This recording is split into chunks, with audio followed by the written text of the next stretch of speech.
Hi guys, welcome to this short video on higher education. My name's Luke and I work as a collaborative outreach officer for Make Happen. If you haven't heard of us before, we're an outreach program that aims to basically inform students about the benefits of higher education, things on how to apply, the financial aspects, and everything else that goes along with the university experience. So for this video, we only have around 10 to 15 minutes, but I'm hoping to run you through the benefits of going to university, all the skills you can pick up, how studying differs from school to university, and all of those extracurricular things you can get up to as part of your university experience. We'll also briefly cover the costs and the loan system, although we don't have enough time to go into a lot of detail with this. Okay, so first up, what are the benefits of a university education? Firstly, and I'd say most importantly, going to university improves your job prospects. So people will go to university to either kind of earn more money, or it might be to get further in their chosen careers. People may also go to university to meet new people. So as an example, the University of Essex has students from 130 different countries that study there. So it's a great place to make new friends, socialize. And students also go to university to study something they enjoy. So it may be that they found a subject at school that they really like, they're really passionate about. And instead of going into full-time work after college, they may want to continue studying that passion at a university. University is also a great place to learn what we call transferable skills. And I'll go into that in a little more detail on the next slide. But university is packed full of new experiences. This could be things like traveling in what we call a year abroad. It could be joining different sports clubs, societies, engaging in different part-time work.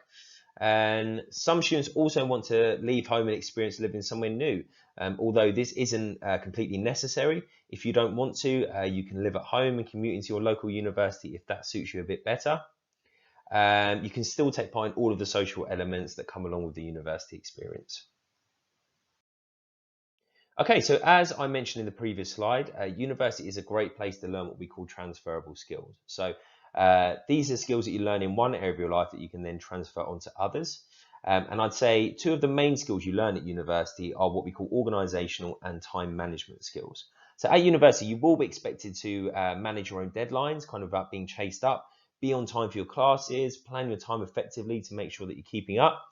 And you'll also learn lots of teamwork skills. So for some of your classes, you may be asked to work in groups on a particular task or presentation. And this also brings us on to problem solving and communication skills. And these are things you'll definitely learn over your time at university. So you'll be interacting with different teachers, students, and other staff around the university for your time there. Okay, so in terms of job prospects though, and earnings from going to university, on average graduates, so these are people who have a degree, earn around £10,000 more per year than those that don't have a university degree. And one stat that I find really interesting and quite important is that 60% of graduate employers will recruit graduates from any degree discipline. So what this means is that employers aren't always looking for someone who has done a psychology degree or a sociology degree. They're looking for someone who's had the kind of hard work and commitment to go to university and leave with a degree and a good grade. So there are, of course, lots of jobs that do require a specific degree. So if you do have a particular career in mind, it's wise to do some research on kind of what qualifications you'll need to be able to do that job. But graduates also have higher employment rates and are more likely to work in higher skilled jobs than non-graduates. So in this graph, you can see the average annual wage by age and qualification. And you can see that each qualification is color coded at the bottom, and they each have a line on the graph in the kind of center of this slide here. And you can see on average, if the highest qualification you have are GCSEs, the top amount you will earn over your lifetime is around £20,000 per year. However, as you can see, if you go to university and you get a degree, which is the orange line, the top average amount you will earn per year is around £37,000. You then have the other lines such as apprenticeships and other level 3 qualifications. But as you can see, those who have a degree, so those that have gone to university, do earn the most amount of money on average. So in terms of university courses and entry requirements, there are currently over 50,000 different university courses available in the UK at over 100 different universities. So this means you're bound to find a course that interests you. I'll tell you the kind of best way to research these courses shortly. But some of these courses that are available may surprise you as well. And there could be lots of different subject options that you come across that you've never had the opportunity to study at school or college, or maybe even heard of. So, for example, there's a course called Ethical Hacking, where students learn about computer hacking and cybersecurity, a course on animal behavior and psychology, and even a course on circus and physical performance. But the best way to research and choose a course is by thinking about what you enjoy day to day. So, do you enjoy a subject that you're studying at the moment? Do you have a particular hobby that could relate to a career or a course? Some students may already have their university course chosen for them based on the career that they want to do as well. So say, for example, you wanted to be a vet or a doctor, you would need to do a specific course at university to qualify in that particular field. And it is also important to look at university courses prior to making your final college course decisions. As some courses require subject-specific A-level or level 3 qualifications. Okay, choosing a university is also important. So there are two main types of universities, city and a campus university. A campus university is where everything is in one place. So you have where you study, the classroom, the lecture halls, the accommodation, restaurants, bars, hairdressers, all in an enclosed area. A city university, however, you may find in places like London. So this is where everything is more spread out. So you may have to commute to get to your classes for your accommodation. Classes from your accommodation, and the buildings may be spread across a town. So universities can differ on their side overall, and they are spread across the UK. It's also always kind of good to look at the university rankings, and I'll give you some more information shortly again on where you can kind of find this. But universities also generally offer kind of great student support. So you may also want to do a little research on the different services each university offers to suit your particular needs. Studying also differs at university than it does to school. So university students can have as little as 8 hours a week in a classroom. And where you may be used to one learning type at school, so for example, 20 or 30 of you in a classroom with one class teacher, at university we have 3 or 4 different learning types. So firstly, we have lectures. So this is where you will have a large group of students in one room, and the teacher will speak for maybe an hour or 2 hours on a topic that you're currently covering. But in a lecture, you mainly just write down notes and listen to the presentation. So there isn't much opportunity for group work or discussions, so Q&As.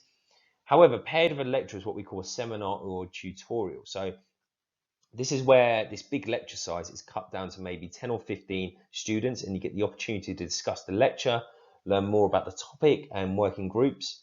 But we also have labs for students who may be studying something more practical and need a different space to work in. So this may be, so for example, subjects such as sports science, chemistry, or computer science. And the reason this contact time at university can be so low is because you are supposed to make the rest of your learning up with what we call independent study. So every course differs, but you will be expected to maybe do 15 to 20 hours of this a week. And you can do this in the library, at home, or with friends in different group workspaces. And generally, universities are built around this idea of independent learning. So there'll be lots of different spaces in the library for you to do this. There may be coffee shops on the university that have got different pods where there's space for you to work with your classmates. You can there may be a projector where you can put presentations on the wall. But the type of work you'll be doing in these hours will be things like revising for your exams. It might be reading up on text set for you by your teachers, or it might be writing up essays. But alongside these transferable skills we discussed earlier in the presentation, there are lots of different life skills that you'll take away from the university experience too. These may differ slightly depending on where you decide to live at university, or whether you decide to live at home and commute.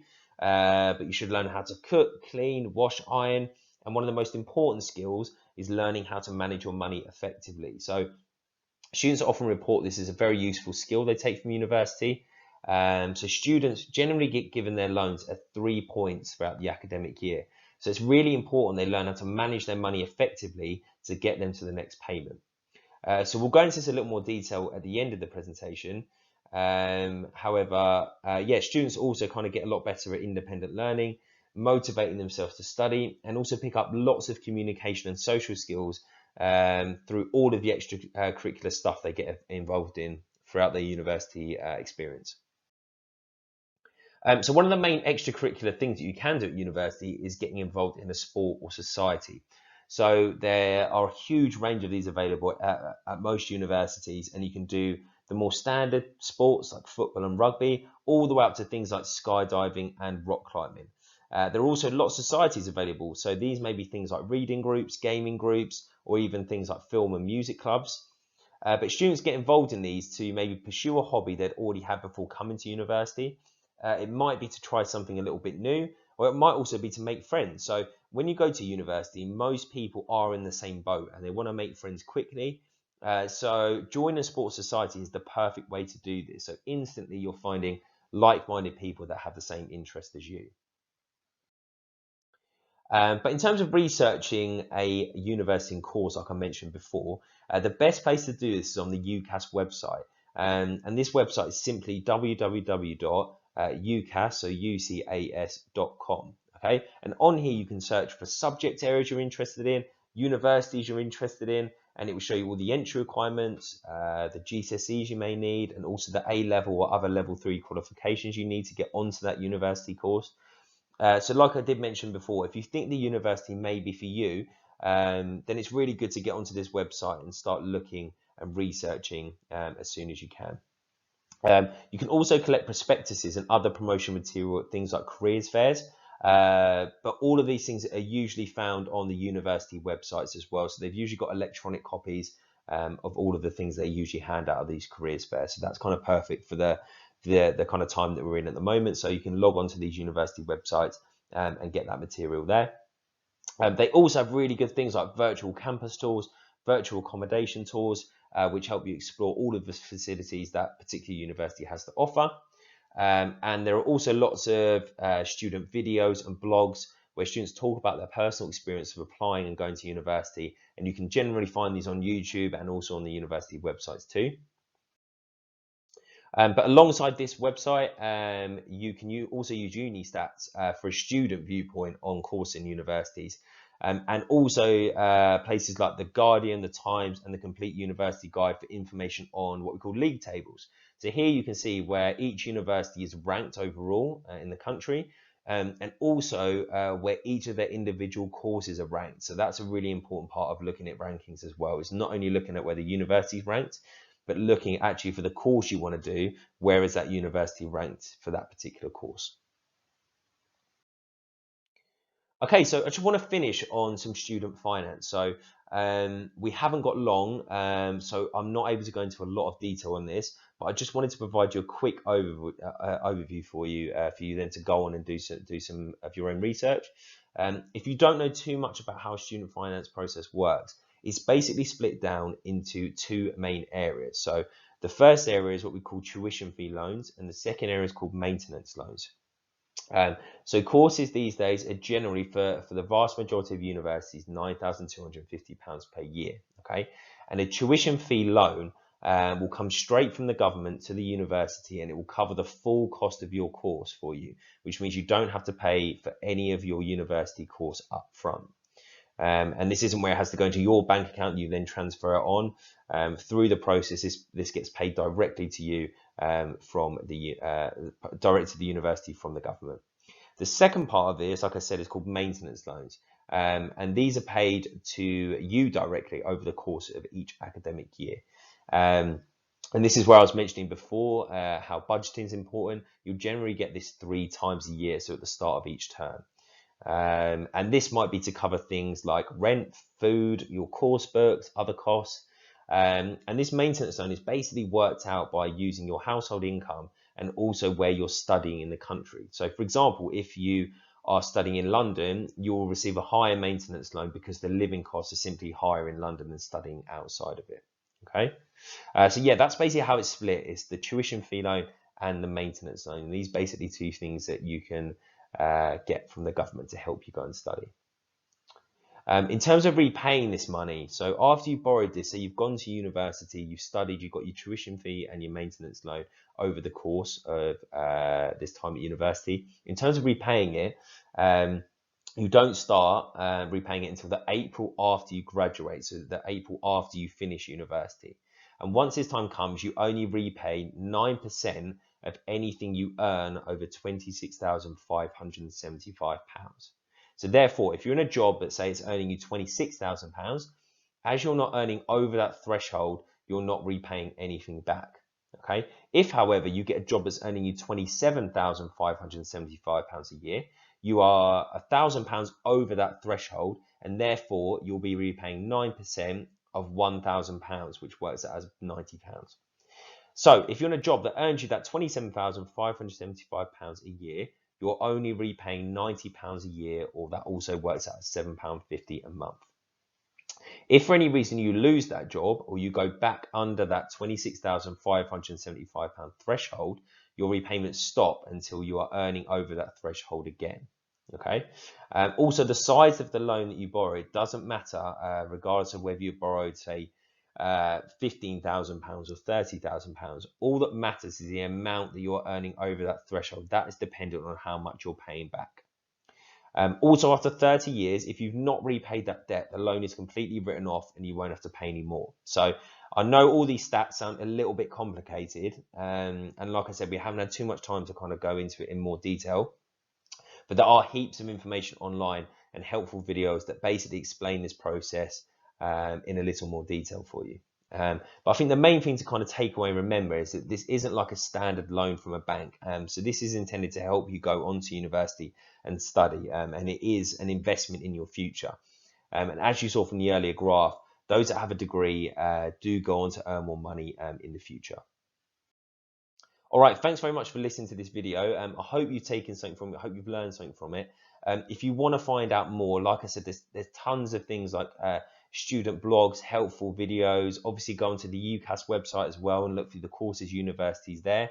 But we also, as Make Happen, have different events running all the time as well. So if you want to go over to our website, that's basically www.makehappen.org. And there we've got our own blogs on there as well, helpful guides, and also some events that you can apply for as well that might help you out. Okay, thank you very much.